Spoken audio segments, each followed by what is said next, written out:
"I really think," said the doctor, "that at any rate, one of us should go and try whether or not the thing is an imposture." "Good," said Considine. "After dinner we will take our cigars and stroll over to the camp." Accordingly, when the dinner was over and the La Tour finished, Joshua Considine and his friend, Dr. Burley, went over to the east side of the moor, where the gypsy encampment lay. As they were leaving, Mary Considine, who had walked as far as the end of the garden, where it opened into the laneway, called after her husband, "Mind, Joshua, you are to give them a fair chance, but don't give them any clue to a fortune, and don't you get flirting with any of the gypsy maidens, and take care to keep Gerald out of harm." For answer, Considine held up his hand, as if taking a stage oath, and whistled the air of the old song, "The Gypsy Countess."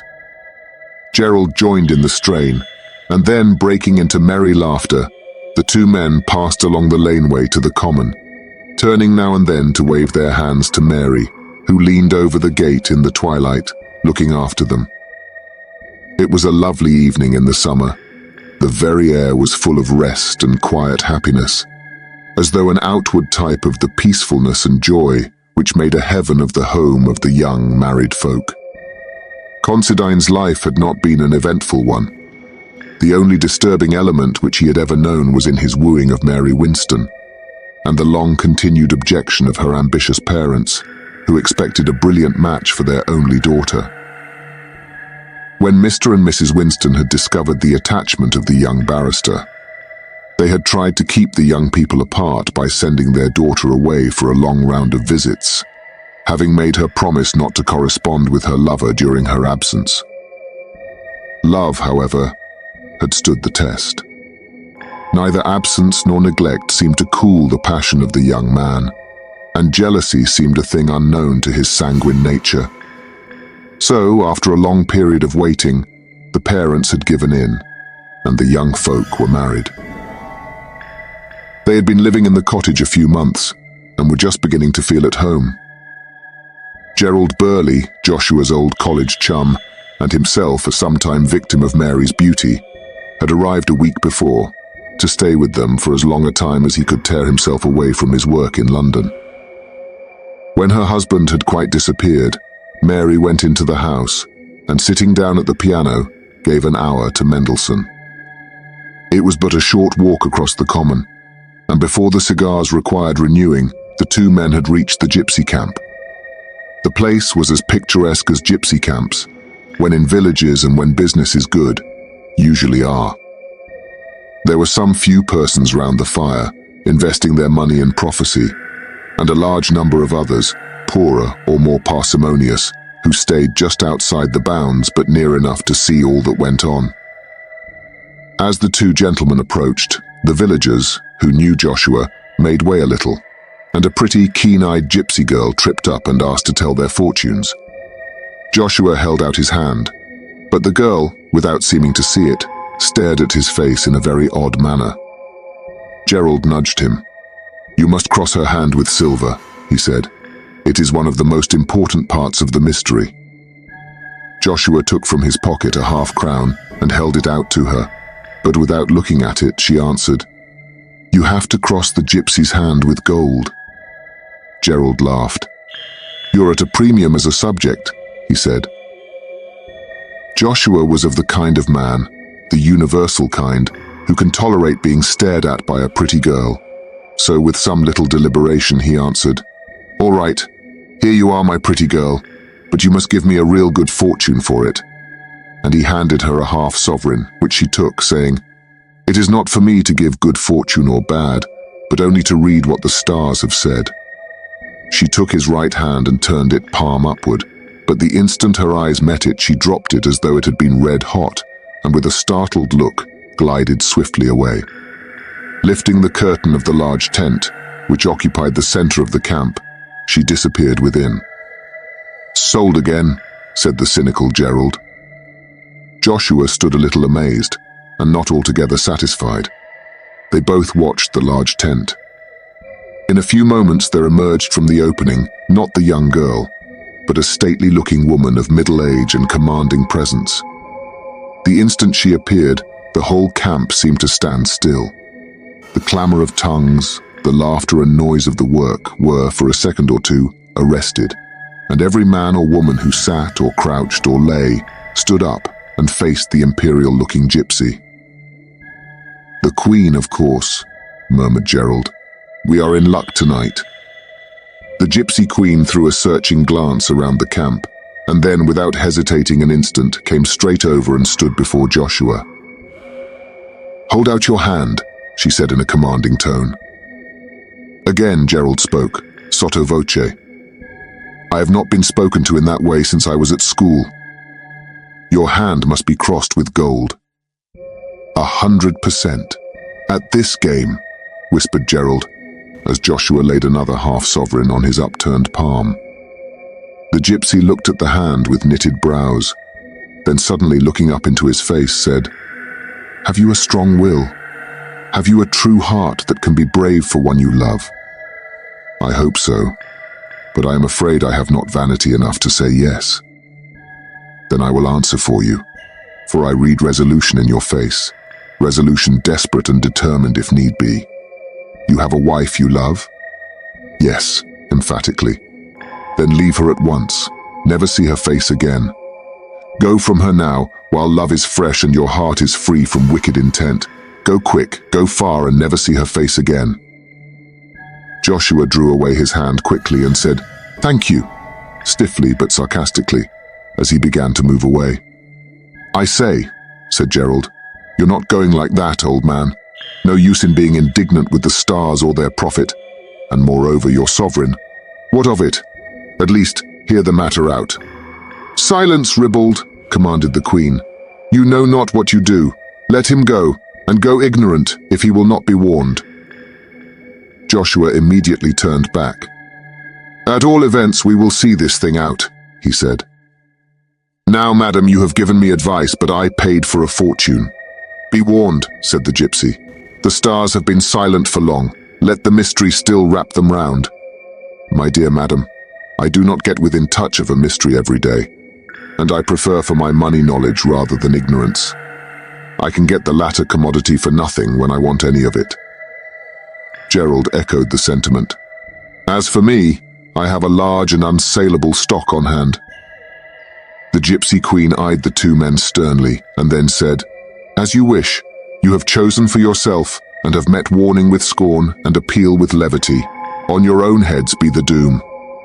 "Amen," said Gerald. With an imperious gesture, the queen took Joshua's hand again and began to tell his fortune. "I see here the flowing of blood. It will flow before long. It is running in my sight. It flows through the broken circle of a severed ring." "Go on," said Joshua, smiling. Gerald was silent. "Must I speak plainer?" "Certainly. We commonplace mortals want something definite. The stars are a long way off and their words get somewhat dulled in the message." The gypsy shuddered and then spoke impressively.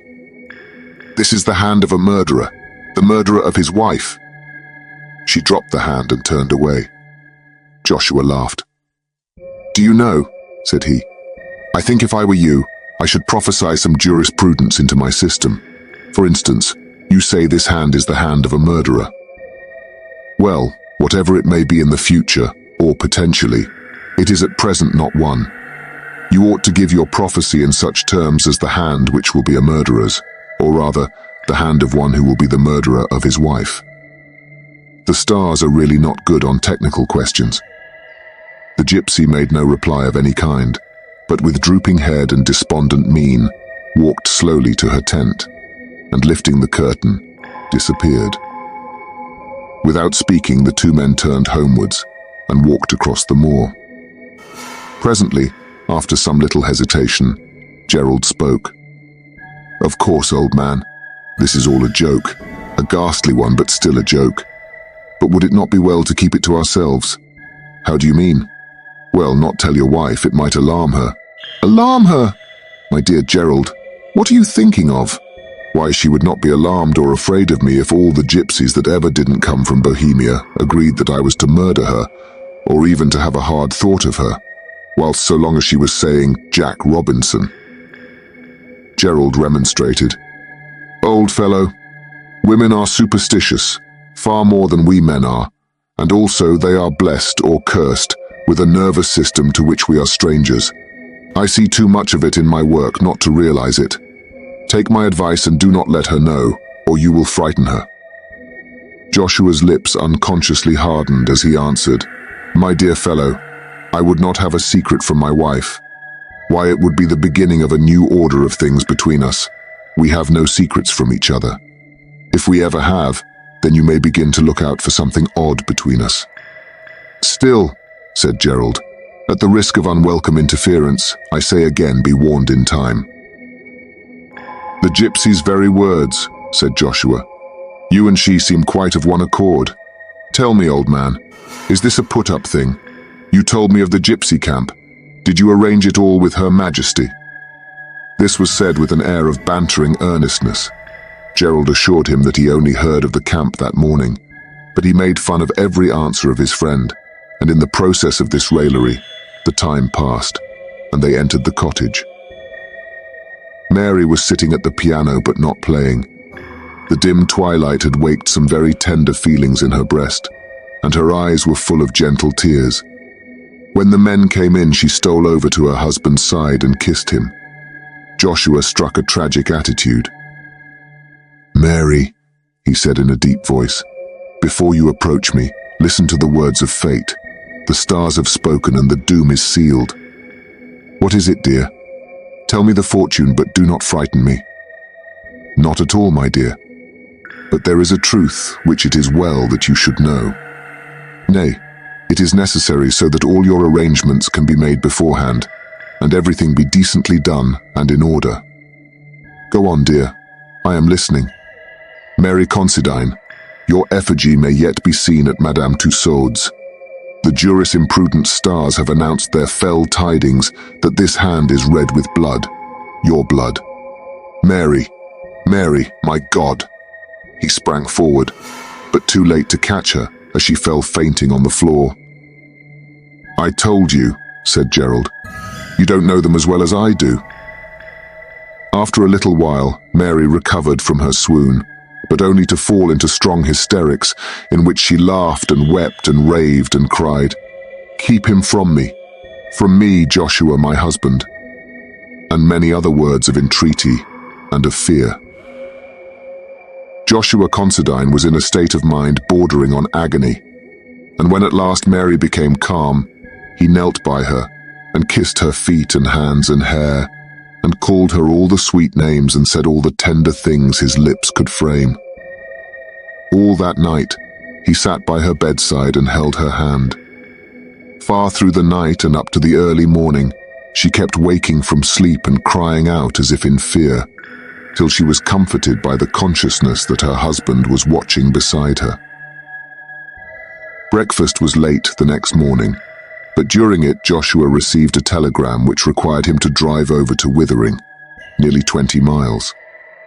He was loath to go, but Mary would not hear of his remaining, and so before noon he drove off in his dog cart alone. When he was gone, Mary retired to her room. She did not appear at lunch, but when afternoon tea was served on the lawn under the great weeping willow, she came to join her guest. She was looking quite recovered from her illness of the evening before. After some casual remarks, she said to Gerald, "Of course it was very silly about last night, but I could not help feeling frightened. Indeed, I would feel so still if I let myself think of it. But after all, these people may only imagine things, and I have got a test that can hardly fail to show that the prediction is false, if indeed it be false," she added sadly. "What is your plan?" asked Gerald. "I shall go myself to the gypsy camp and have my fortune told by the Queen." "Capital. May I go with you?" "Oh no, that would spoil it. She might know you and guess at me, and suit her utterance accordingly. I shall go alone this afternoon." When the afternoon was gone, Mary Considine took her way to the gypsy encampment. Gerald went with her as far as the near edge of the common, and returned alone. Half an hour had hardly elapsed when Mary entered the drawing room. where he lay on a sofa reading. She was ghastly pale and was in a state of extreme excitement. Hardly had she passed over the threshold when she collapsed and sank moaning on the carpet. Gerald rushed to aid her, but by a great effort she controlled herself and motioned him to be silent. He waited, and his ready attention to her wish seemed to be her best help, for in a few minutes she had somewhat recovered and was able to tell him what had passed. "When I got to the camp," she said, "there did not seem to be a soul about. I went into the center and stood there. Suddenly a tall woman stood beside me.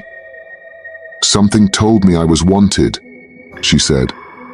I held out my hand and laid a piece of silver on it.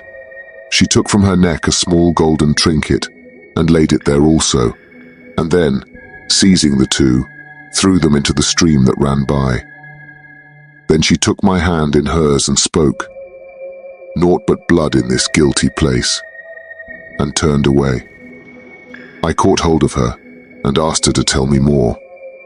After some hesitation, she said, "Alas, alas, I see you lying at your husband's feet, and his hands are red with blood." Gerald did not feel at all at ease and tried to laugh it off. "Surely," he said, "this woman has a craze about murder." "Do not laugh," said Mary, "I cannot bear it." And then, as if with a sudden impulse, she left the room. Not long after, Joshua returned, bright and cheery, and as hungry as a hunter after his long drive. His presence cheered his wife, who seemed much brighter, but she did not mention the episode of the visit to the gypsy camp, so Gerald did not mention it either. As if by tacit consent, the subject was not alluded to during the evening. But there was a strange, settled look on Mary's face, which Gerald could not but observe. In the morning, Joshua came down to breakfast later than usual. Mary had been up and about the house from an early hour, but as the time drew on, she seemed to get a little nervous, and now and again threw around an anxious look. Gerald could not help noticing that none of those at breakfast could get on satisfactorily with their food. It was not altogether that the chops were tough, but that the knives were all so blunt. Being a guest, he of course made no sign, but presently saw Joshua draw his thumb across the edge of his knife in an unconscious sort of way. At the action, Mary turned pale and almost fainted. After breakfast, they all went out on the lawn.